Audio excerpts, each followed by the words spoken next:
The Crested Caracara, cheriway, also known as the Mexican eagle, is a fascinating bird of prey.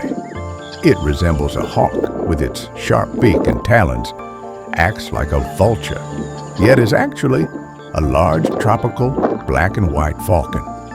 Instantly recognizable, it stands tall on long yellow-orange legs, sporting a sharp black cap against a white neck and a yellow-orange face.